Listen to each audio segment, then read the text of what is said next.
said dating with a deficit. So Right. tell me about one of those times when you encountered somebody that you felt exhibited these behaviors. Kind of walk me through that. What did it look like? What did you do? How did you know? So I dated a woman that she had father issues and she had abandonment issues. I didn't know that at first. I'm an affectionate person and I like affirmation. So, we had this whole discussion about things that I like, things that she likes. And so, she's like, okay, yeah, I really did that. And so next thing I started noticing was that she's very appreciative, over loving and everything. It was just a perfect situation. And over time, what I started noticing was that it was a selfishness that started to appear. So everything started to be about her. I'm a busy person, I have my own business, I have a regular job. Everything was just good. That was, yeah, I like that you do this, I like that you do that. But as time started to evolve, she needed more attention, right? Okay. So I gave more attention, but that wasn't enough. Then she wanted me to stop doing the other things that, I normally do on a day-to-day basis. And so I started making those adjustments, right? Because if you want something to work, you make adjustments. That's what a relationship is about. But then it started to get to the point to where it started to turn toxic. She would call me all the time, Okay. right? Which isn't necessarily a bad Well, thing. it's not a necessarily bad thing, Okay. but it started to get to a controlling state to where anything I did that didn't involve her was a risk of me abandoning her, which came back to that whole deficit. So she was looking at me more for security, right? To replace something that she was missing from childhood. So anytime you weren't there, she kind of panicked. When I wasn't there, she panicked. If anybody looked at me, she panicked. And it just started to spiral.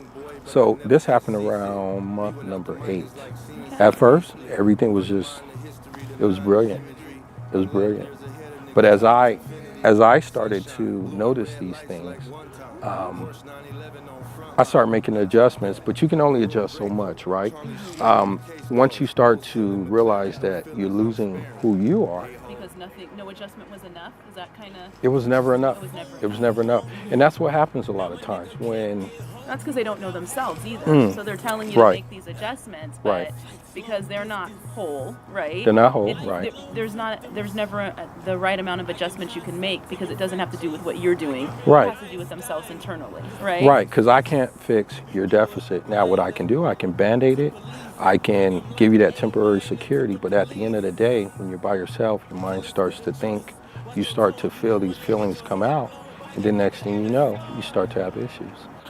Okay. So how does the ending of that relationship look when you're dealing with somebody with abandonment issues? Was it a clean break? Like what? It wasn't a clean break. A lot of times people with abandonment issues, they carry that victim complex.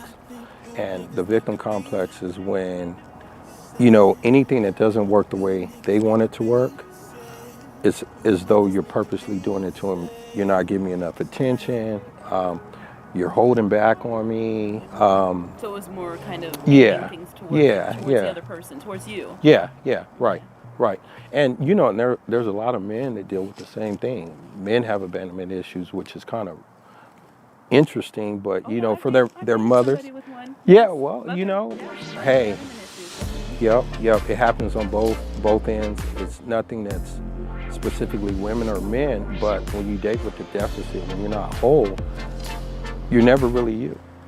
Now, do you think she came into the relationship knowing she's not whole, or just kind of, did she agree with you when you talked to her is what I want to know? So that was an interesting conversation because I'm a very patient person, but she was aware as she was getting counseling for it.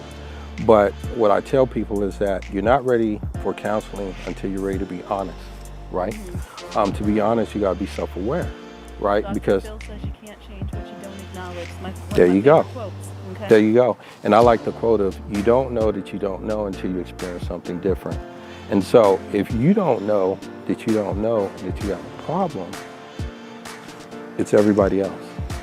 And so a lot of people like that go from person to person to person to person, and they never realize that, hey, it's me. I'm the problem, right? So, but I take...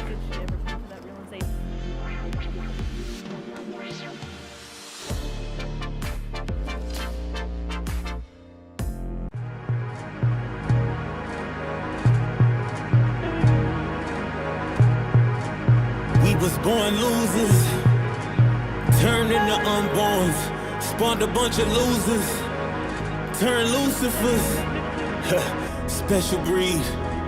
Short, no money for the bus. Damn, we got special needs. These days, I've been feeling like you niggas in the way.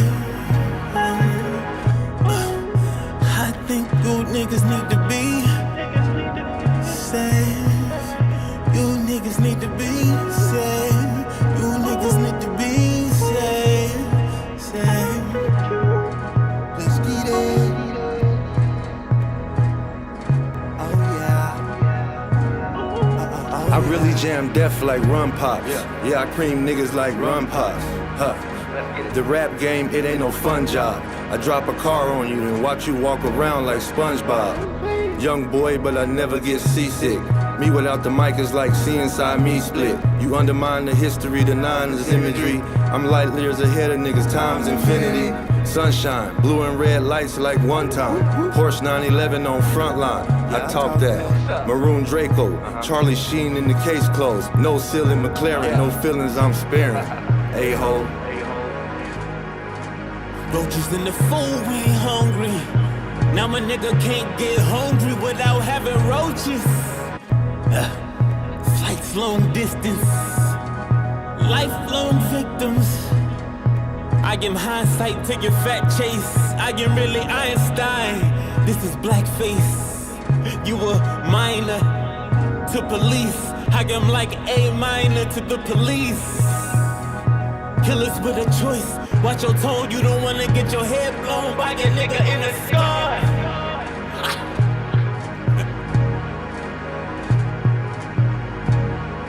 Yeah. These days, I've been feeling like you niggas in the way.